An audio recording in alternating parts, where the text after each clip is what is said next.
श्री स्वामी समर्थ. सर्व स्वामी भक्तांना माझा नमस्कार. एक भावपूर्ण अनुभव. आज आपण एका विशेष स्वामी भक्ताचा अनुभव ऐकणार आहोत, जो आपल्याला प्रेरणा देईल. हा अनुभव स्वामी समर्थांच्या कृपेची साक्ष आहे. आपल्या चॅनलचे एक स्वामी भक्त सबस्क्रायबर आहेत. त्यांना आलेला स्वामी समर्थाचा अनुभव आपण ऐकूयात त्यांच्या शब्दात. श्री स्वामी समर्थ. नमस्कार मित्रांनो, मी योगेश पाटील. मित्रांनो, मी संभाजीनगर येथे एका खाजगी कंपनीत काम करतो. इथे मी आणि माझी पत्नी आम्ही दोघंच रूम करून राहतो आणि माझे आईवडील दुसरीकडे गावी राहतात. स्वामी कृपेने सर्व काही सुरळीत चालू होते. माझा जॉब करून मी समाधानी होतो. एक दिवस माझ्या आईचा मला संध्याकाळी फोन आला. आई फोनवर रडत होती. मी आईला पहिले शांत केले आणि ती शांत झाल्यावर तिला विचारले, सांग आता काय झालं ते.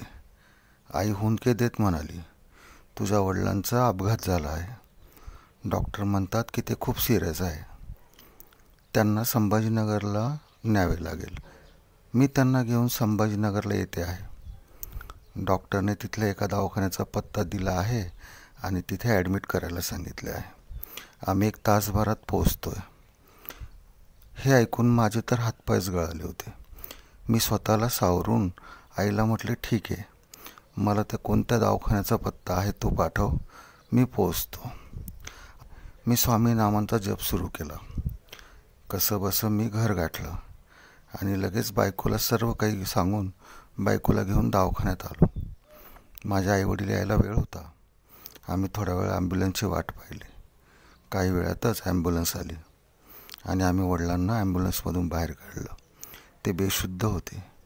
त्यांची अवस्था पाहिली जात नव्हती. मी मन घट्ट करून त्यांना ॲडमिट केलं. बराच वेळ त्यांच्या सर्व टेस्ट झाल्या. इकडे माझ्या आईचे रडणे चालूच होते आणि माझी पत्नी माझ्या आईला धीर देत होती. थोड्याच वेळाने डॉक्टरनी मला कॅबिनमध्ये बोलावले. माझा जीव तर वर खालीच होत होता. स्वामी नामाचा जप सतत माझ्या मनात चालू होता. डॉक्टरांनी मला खुर्चीवर बसायला सांगितले व मला प्यायला पाणी दिले. पाणी न पिताच मी डॉक्टरने विचारले, डॉक्टर साहेब, जे काय असेल ते मला स्पष्ट सांगा. डॉक्टर म्हणाले की तुमचे वडील थोडे सिरियस आहे. त्यांच्या मागच्या डोक्याच्या बाजूला जबर मार लागला आहे. त्यामुळे मेंदूवर सूज आली आहे. जर 72 तासात सूज कमी झाली तर सर्व काही ठीक होईल. बस एवढं बोलून डॉक्टर निघून गेले. मी तसाच स्तब्ध होऊन खुर्चीवर बसून होतो. थोड्या वेळात मी भानावर आलो आणि उठून आईकडे गेलो. मला बघताच ती उठून माझ्याकडे आली आणि जोरजोरात मला विचारू लागली, काय म्हणाले डॉक्टर, लवकर सांग. मी तिला शांत केले आणि सांगितले, काळजी करण्याचं कारण नाही, त्यांना ICUमध्ये शिफ्ट केले आहे. डॉक्टर ट्रीटमेंट करत आहेत आणि ते लवकर बरे होतील. तू स्वामी समर्थावर विश्वास ठेव, ते नक्कीच कृपा करतील. आता दुसरा दिवस उजाडला होता.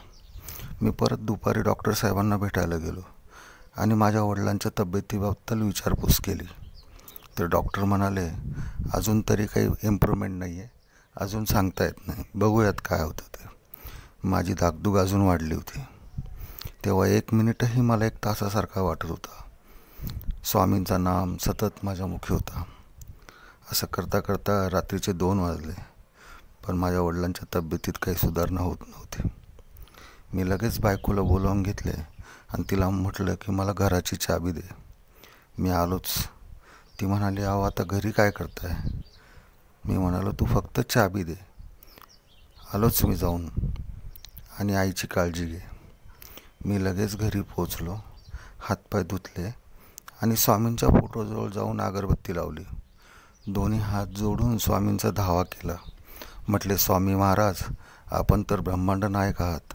आपल्यापासून तर काहीच लपलेलं नाही. आम्ही तर आपले लेकरे आहोत, पामर आहोत.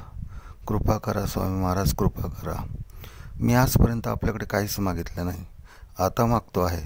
हे स्वामीराज, माझे वडील खूप सिरियस आहे, बस त्यांना लवकर बरं होऊ दे. हे बोलताना माझ्या डोळ्यातून अश्रू येत होते.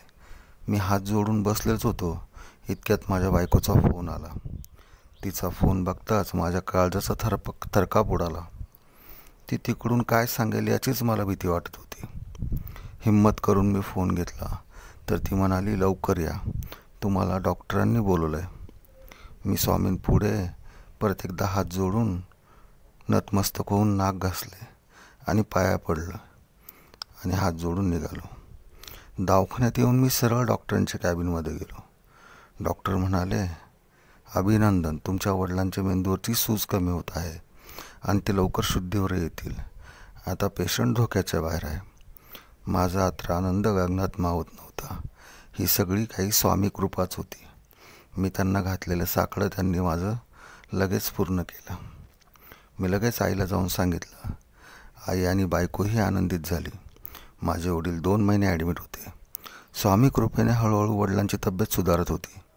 2 महिन्यानंतर आम्ही वडिलांना घरी आणले. पहिल्यापेक्षा आता स्वामीवरची माझी श्रद्धा अजूनच वाढली होती. सर्व काही सुरळीत झाल्यावर मी सगळ्या फॅमिलीला घेऊन अक्कलकोटला स्वामी दर्शनाला गेलो.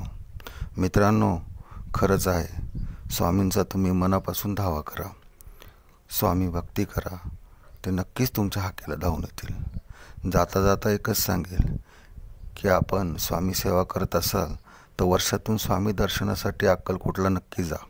स्वामी आपल्यावर नक्की कृपा करतील. मित्रांनो, जसे स्वामींची कृपा माझ्यावर झाली तशीच स्वामींचा आपल्यावरही कृपा आशीर्वाद सदैव राहो, ही स्वामीचरणी प्रार्थना.